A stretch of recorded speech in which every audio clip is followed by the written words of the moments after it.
Hey YouTube, welcome back to my channel. If you're new around here, my name is Alessia and I make videos related to writing, true crime, and lifestyle.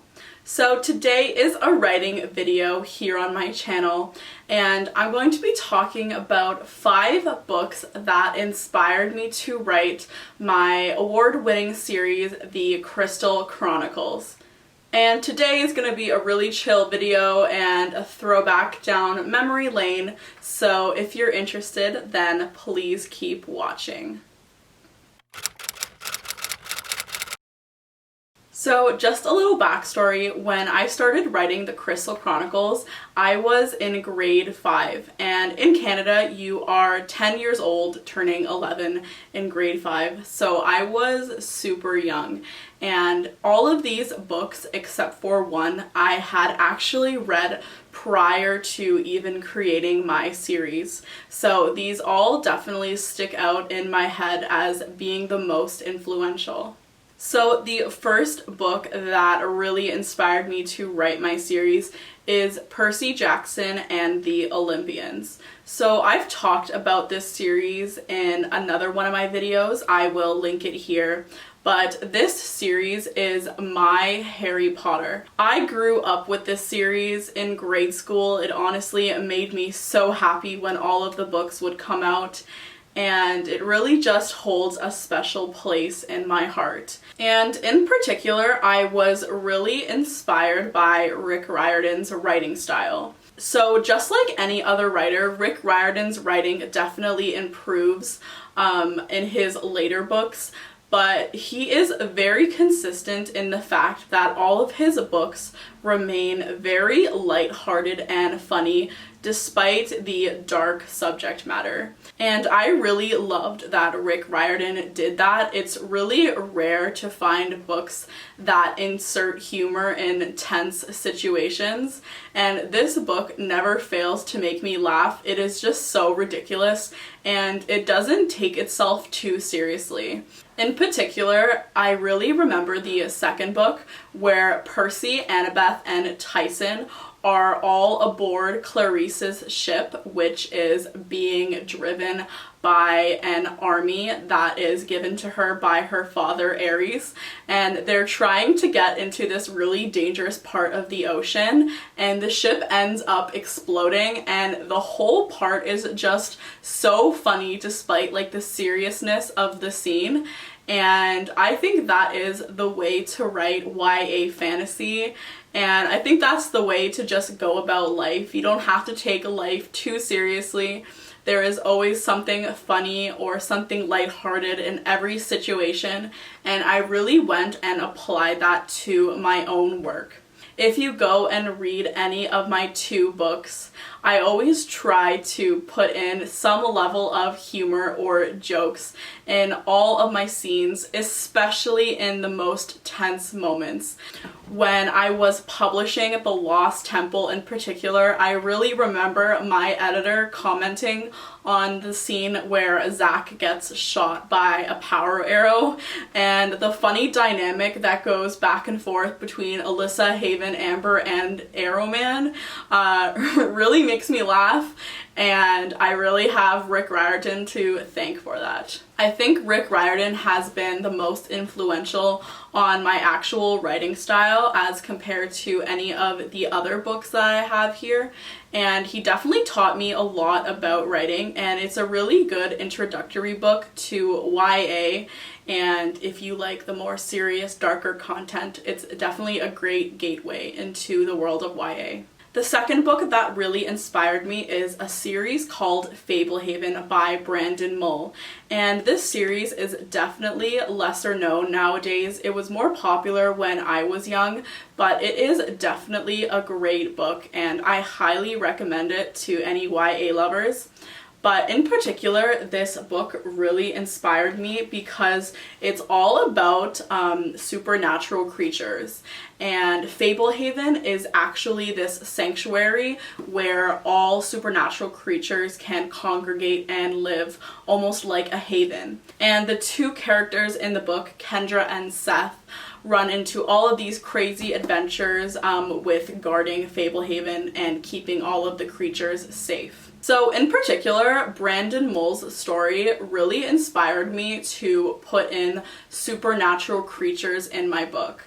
And as an author, I've always been super into magical realism, which means that I like writing books that are rooted in the real world because I just like how familiar they are, and I think that everyone can connect to them in some way. But I also like elements of high fantasy, so books like Game of Thrones or The Hobbit and stuff like that. So I wanted to find a way to incorporate both, and I think Brandon Mull in Fablehaven does a really good job. It is rooted in the real world, of course. Kendra and Seth are just regular 12-year-old kids, but they do guard this Fablehaven and interact with all of these creatures, and that is exactly what I wanted to do with the Crystal Chronicles, and that is what I took away from this series. So if you remember in the Crystal Chronicles, even though Magnorium is a real boarding school and Alessia goes on adventures all over the world, she does interact with supernatural creatures all throughout the series. In the first book, she interacts with goblins, and in the second, third, and fourth book, their interactions become even more frequent, and Alessia slowly starts to learn more about other supernaturals that aren't just elementals. And I really like incorporating different supernatural creatures because as an author, it almost works as a metaphor for diversity.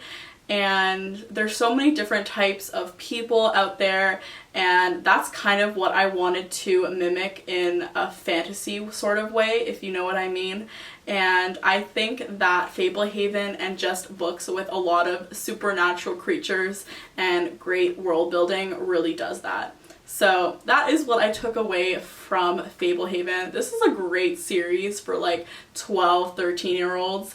My book is super destroyed, but I highly recommend it. So the third book that really influenced my series, I actually don't have because I ended up reading them from the library when I was young, and that is the 39 Clues series. So my memory is a little bit foggy on the specifics, but the 39 Clues is a series that is set all over the world in different locations, and the main characters look for clues that are hidden in different places all over the world, so it is rooted in reality. So my memory is kind of foggy on the specifics, but 39 Clues is a series that takes place all over the world, and the main characters go around traveling looking for these clues.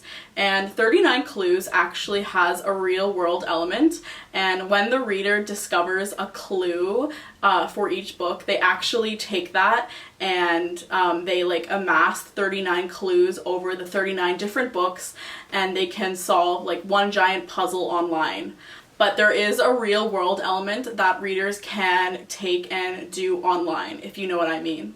But I think the biggest thing I took away from 39 Clues is wanting to write in different locations around the world. So I know a lot of authors are into world building, but the Crystal Chronicles is my first series, and world building is very, very difficult. So like I mentioned before, I always wanted my first series to be rooted in this world. And I really like the idea of having my different books take place in different parts of the world.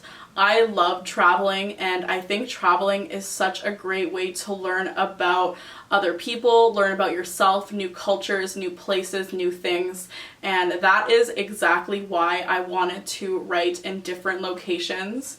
So the Crystal Chronicles takes place in 5 different locations.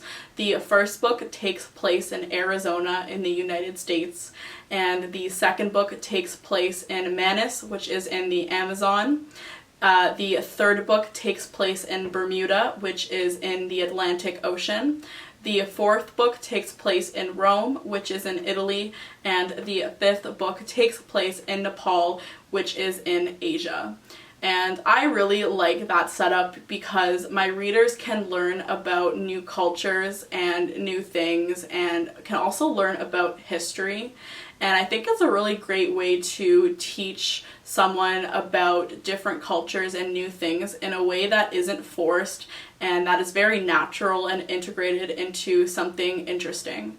I think 39 books is a little too many, but I mean, kudos to that author who has researched 39 places. But in my series, I definitely stick to 5 different places, and I heavily research each place before I start writing about it. And one day I hope to visit each location that my books take place in. That would be awesome. It's definitely on my bucket list. But yeah, that is what I took from 39 Clues. Comment down below if you've read 39 Clues. It's definitely a lesser known series, but I think it's so cool, and I hope it's still around because kids these days definitely need to read it. The 4th book that inspired me is the City of Bones series by Cassandra Clare. So I started reading the 1st book of this series when I was in grade 5, but as we all know, Cassandra Clare just went ahead and wrote an entire world and wrote like 10 more books after that. So I have followed the series really religiously ever since, and I am obsessed with her. As you can tell from my last video, she is such an eloquent writer, and I think the biggest thing that I took away from Cassandra is how to write relationships. And because I write YA, I always try to focus heavily on the relationships between my characters, whether that be romantic relationships, the relationships between Amber and Zach, who are siblings, or Amber and Alessia, who are friends, and just the relationships that the characters have throughout the series. I think it's really important to establish really strong relationships throughout your series because at the end of the day, people read and remember a book for the characters and what they learn and the relationships they have with each other. No one really remembers a book just for the plot, so I think characters and the relationships that they have with each other are really important, and Cassandra Clare does this the best. There is no other author that writes better relationships than this badass lady. So in particular, I really love the parabatai relationship. So the relationship between these warrior soulmates, I guess you would describe. So an example would be Jace and Alec, they're parabatai, so they are bound to fight together. And this is not a romantic relationship. It is a relationship that is based in loyalty and fighting. And I really was inspired by that, and I definitely try to write Amber and Alyssa's friendship just like Parabatai, as well as Zach and Alessia. I really try to take such a strong relationship and put it into my own books. And of course, I am a romance lover. I love romance in YA, and Cassandra Clare also does this really well, and she does this in a very interesting way that isn't too mature for the YA genre, but isn't too juvenile for the YA genre. So she is like perfectly in the middle, and it is so appropriate for the entire genre that I think really anyone could read it and would like it. So that is definitely what I try to imitate with the romantic relationships in my book. I want them to be very realistic. I want them to seem like a 16-year-old relationship. I want the characters to make mistakes, and I want their flaws to get in the way, and I want them to have first experiences with each other. And that is what Cassandra Clare always does in her books, and that is something that I've always been in awe of. And she also writes descriptions of her characters so beautifully. You just imagine them so clearly in your head, and that is definitely what I take away from her. And besides that, just reading Cassandra Clare's books, you really learn how to write very well. I always say that writers are your best teachers. So I never really learned writing from school. I mean, I took English classes, of course, but they weren't very good, to be honest, and my teachers were definitely my favorite authors, and Cassandra Clare was probably my biggest teacher in how to write and how to write well. Even to this day, where I'm feeling uninspired, I go and reread one of my favorite books of hers, and it always leaves me inspired and just ready to write my books. So I really thank her, and man, I hope I meet her one day. But yeah, her books are amazing, and she actually came out with a brand new book in the Shadowhunter Chronicles a few weeks ago, so I will be reading that, and I'll let you guys know how it is. So the last book that really inspired me with the Crystal Chronicles is On Writing by Stephen King. And this is the only non-fiction book I am mentioning, and this is a memoir of Stephen King. And I've actually never read any of Stephen King's books. I'm really not into the horror genre, but maybe one day I'll give it a read. But Stephen King is a legend. He has written so many books. His most popular one is definitely Carrie. But I was really interested on the Stephen King as a writer, and I wanted to get inside of his brain and just learn, what it takes to be a real writer. So I read this in grade 9, and that was right before I published the Crystal Chronicles, and this book really helped me to write book 2, and it really prepared me to take on my career very seriously. And in the book, it really struck me when Stephen King said the be-all end-all is to write a lot and to read a lot. So when I got into older grades, like grades 7, 8, and 9, and 10, I really stopped reading. And when I read this book, I suddenly remembered how important it is to read a lot when you are a writer. Like I just mentioned with Cassandra Clare, just reading people's books really teaches you how to write, how to formulate sentences, how to construct characters and character relationships, and it also just gives you ideas and gets your brain thinking. And I really forgot that, and Stephen King definitely reminded me. So after I read this book, I made a pact with myself to always read a few books a year and to just generate creativity that way. But other than that, Stephen King really was very inspiring in his memoir. He talked about growing up and the struggles of getting traditionally published, and I really resonated with that. Getting traditionally published is very, very difficult, and it takes a long time. And Stephen King describes this process in excruciating detail. And I just really found it relatable, and it just made me think, wow, if Stephen King got rejected so many times, and if Stephen King had to wait, then, we all have to wait. We're all gonna get rejected, and that's okay. And it really just comforted me in a way. It was a very comforting book. And he is also very strict. He lays out the facts. Not everyone can be a writer. You really need the discipline, and you really need to know what you're in for before you start writing a book.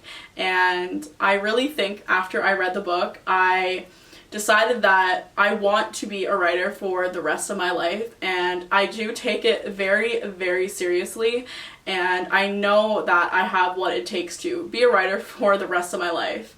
And that is exactly what happened, and just a year later I published the Crystal Chronicles. It was very successful, more successful than I ever dreamed it could be, and then my second book was even more successful, and I just realized that being a writer takes so much discipline, and I had to be ready for that. It also made me realize that being traditionally published isn't the only way to publish a book. I am a huge advocate for self-publishing, and I really think self-publishing is the way of the future as long as you do it properly and professionally. Stephen King, he published his first book, Carrie, in I believe the 70s, and it really just put things into perspective that the world is changing, the industry is changing, and there isn't just one way to do things. I walked away from this book realizing that I was already a writer. I wasn't just a kid who was a wannabe writer. I was fully on my way. I was publishing a book and I was already starting a second one, and I knew that I was going to be doing this for the rest of my life the second that I finished this book. And I would recommend that any author or anyone who is, starting out publishing or is thinking about writing a book, you should definitely read this book, because this book does not tell lies. It is just straight up. And Stephen King is also hilarious. He always roasts Donald Trump, so I kind of love him for that. So that is it for today's video. I hope you guys enjoyed this chill recount of my favorite books that inspired the Crystal Chronicles. Please like this video and subscribe to my channel if you aren't already, and I'll see you next Monday for a brand new video. Bye!